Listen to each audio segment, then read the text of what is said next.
Assalamualaikum warahmatullahi wabarakatuh. Perkenalkan, nama saya Mas Huro dengan NIM A1A323062. Baik, di sini saya akan menjelaskan analisis jurnal saya, yaitu mengenai fungsi hukum pidana dalam kasus investasi bodong. Nah, dalam jurnal ini membahas mengenai penerapan fungsi hukum pidana dalam kasus investasi bodong yang tengah viral di Indonesia, yang dimana khususnya kasus yang melibatkan public figure yang bernama Indra Kents. Nah, jurnal ini memberikan gambaran penting tentang bagaimana hukum pidana memiliki fungsi mengatur dan menjaga perilaku masyarakat agar tertib dan adil, serta memberikan sanksi tegas kepada pelaku tindak pidana untuk mencegah kejahatan berulang. Nah, melalui pendekatan studi kasus empiris dan analisis normatif, jurnal ini menyoroti peran hukum pidana dalam menangani kasus yang berkaitan dengan penipuan, investasi, dan pencucian uang. Dua kejahatan ini yang seringkali terkait dalam praktiknya. Nah, jurnal ini juga menjelaskan secara rinci bagaimana hukum pidana dirumuskan dalam Kitab Undang-Undang Hukum Pidana KUHP yang merupakan warisan kolonial yang masih digunakan di Indonesia, serta menegaskan fungsi umum dan khusus hukum pidana dalam memberikan kepastian hukum, perlindungan terhadap kepentingan hukum individu, masyarakat, dan negara, dan juga sebagai alat untuk mencapai ketertiban dan keadilan sosial. Nah, kasus investasi bodong yang dijadikan contoh ini yaitu menghadirkan problematika kejahatan modern yang semakin marak dengan adanya kemajuan teknologi dan globalisasi yang dapat memudahkan pelaku untuk melakukan kejahatan seperti pencucian uang dan penipuan dengan modus baru, terutama melalui media platform online. Nah, dalam jurnal ini juga membahas mengenai kasus Indra Kents yang dimana mendeskripsikan modus yang dilakukan atau kejahatan yang dilakukan serta peraturan perundang-undangan yang dikenakan terhadap pelaku seperti pasal-pasal Undang-Undang ITE dan Undang-Undang Pencegahan dan Pemberantasan Tindak Pidana Pencucian Uang, termasuk ancaman hukuman yang cukup berat. Nah, pemberian sanksi pidana yang dianggap dalam jurnal ini sangat diperlukan untuk memberikan efek jera dan menegakkan keadilan. Namun dalam jurnal ini juga mengkritisi kurang efektifnya penerapan hukum pidana di Indonesia secara umum yang masih lemah dalam memberikan efek jera bagi pelaku kejahatan, terutama yang melibatkan tokoh berpengaruh. Nah, kesimpulannya dari jurnal ini menyatakan bahwasanya hukum pidana memiliki fungsi penting dalam menanggulangi berbagai tindak pidana, termasuk investasi bodong. Nah, dengan memberikan sanksi yang sesuai berdasarkan peraturan yang berlaku, implementasi hukum dalam kasus Indra Kents ini dianggap sudah berjalan sesuai dengan prinsip negara hukum yang dimana itu diatur dalam Undang-Undang 1945. Namun ada juga catatan bahwasanya agar penegakan hukum dapat lebih ditingkatkan, agar keadilan dan kepastian hukum dapat benar-benar dirasakan oleh masyarakat luas, sehingga kejahatan dengan modus investasi palsu dapat dicegah secara efektif.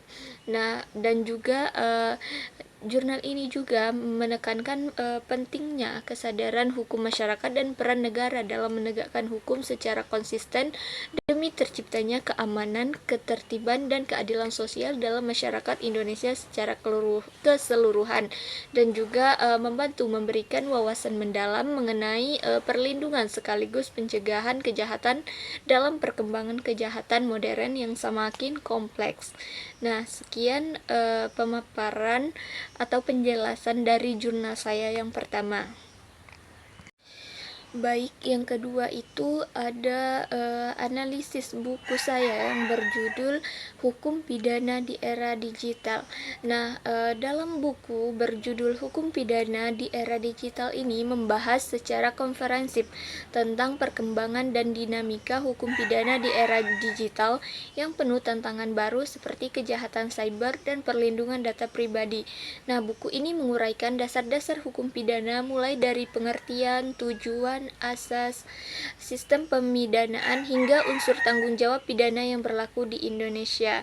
Nah, dalam buku ini memahami tentang bagaimana hukum pidana berfungsi mengatur hubungan sosial melalui sanksi pidana yang memberikan efek jera dan perlindungan masyarakat, serta bagaimana prinsip-prinsip seperti asas legalitas, asas keadilan, dan asas kesadaran hukum diterapkan khusus dalam konteks kejahatan digital. Nah, buku ini juga menjelaskan bahwasannya penggolongan hukum pidana terbagi menjadi dua, yaitu material dan formil, serta menjelaskan tantangan dan implementasi KUHP yang menjadi warisan kolonial Belanda, termasuk harmonisasi dengan perkembangan sosial dan teknologi. Nah, dalam buku ini diawali dengan pengantar bahwa hukum pidana merupakan bagian penting dari sistem hukum yang mengatur pelanggaran dan kejahatan terhadap kepentingan umum. Nah, definisi hukum pidana menurut berbagai ahli seperti Moljatno dan Simons dipaparkan untuk memberikan landasan yang konseptual dan jelas. Nah, hukum pidana tidak hanya berisi norma dan aturan, tetapi juga mencakup penerapan sanksi berupa hukuman yang bertujuan untuk menertibkan masyarakat dan memberikan efek jera bagi pelanggar hukum. Nah, selanjutnya itu buku ini juga membahas tujuan hukum pidana yang terdiri dari dua fungsi, yaitu preventif, mencegah kejahatan, dan represif, yaitu menghukum pelaku. Nah, fungsi preventif bertujuan untuk menakut-nakuti masyarakat agar tidak berbuat kriminal, sedangkan fungsi represif fokus pada mendidik dan memperbaiki pelaku supaya dapat hidup kembali sebagai warga yang berguna.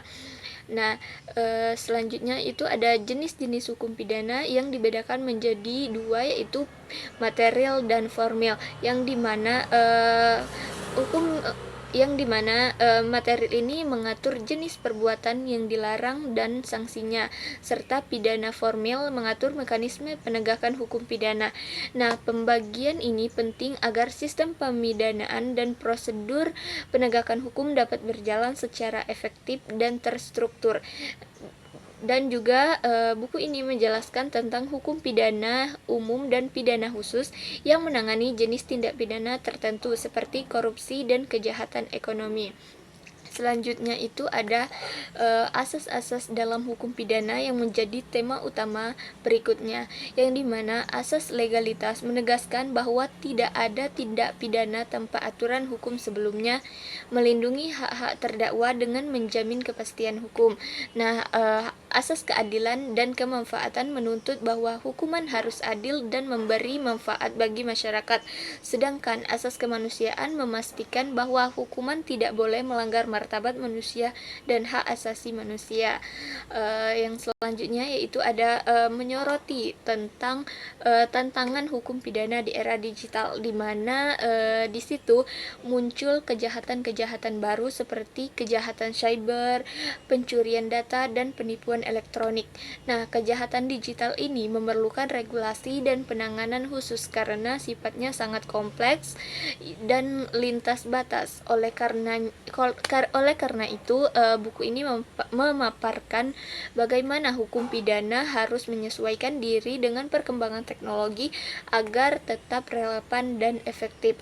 Nah, selanjutnya itu dalam bab tentang perlindungan privasi dan data pribadi, buku ini menggarisbawahi pentingnya regulasi yang mengatur bagaimana data pribadi dikumpulkan, digunakan, dan dilindungi dan dari penyalahgunaan. Nah, hal ini dapat menjadi relevan mengingat adanya ancaman kejahatan cyber yang semakin marak seperti pencurian identitas dan penyebaran informasi yang melanggar privasi. Nah, buku ini juga menekankan keseimbangan antara penegakan hukum dan perlindungan hak asasi manusia. Selanjutnya itu ada pembahasan mengenai mekanisme penyelidikan dan pengumpulan bukti digital, yang dimana buku ini menjelaskan teknik digital dan tantangan dalam mengidentifikasi bukti elektronik yang valid untuk di pengadilan, yang dimana proses ini sangat penting untuk memastikan bahwa kejahatan cyber dapat diungkap dan pelaku dapat dihukum dengan adil tanpa mengorbankan prinsip keadilan dan hak-hak terdakwa. Selanjutnya itu membahas unsur-unsur tanggung jawab pidana, yang dimana termasuk syarat objektif dan subjektif yang harus dipenuhi agar seseorang dapat dihukum.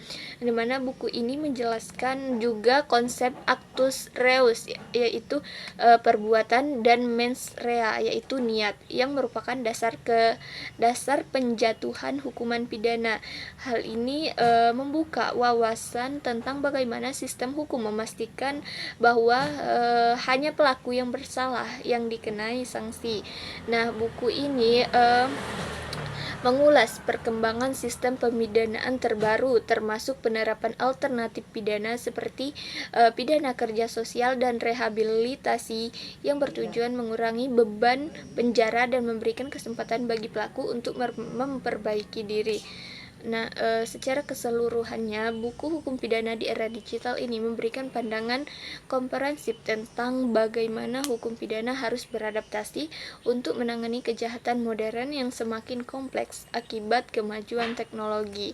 Nah, buku ini juga tidak hanya untuk kalangan akademisi dan penegak hukum, tetapi juga untuk masyarakat umum yang ingin memahami bagaimana hukum pidana berfungsi dalam menjaga ketertiban di era digital dengan tetap menghormati nilai keadilan dan kemanusiaan. Sekian, terima kasih.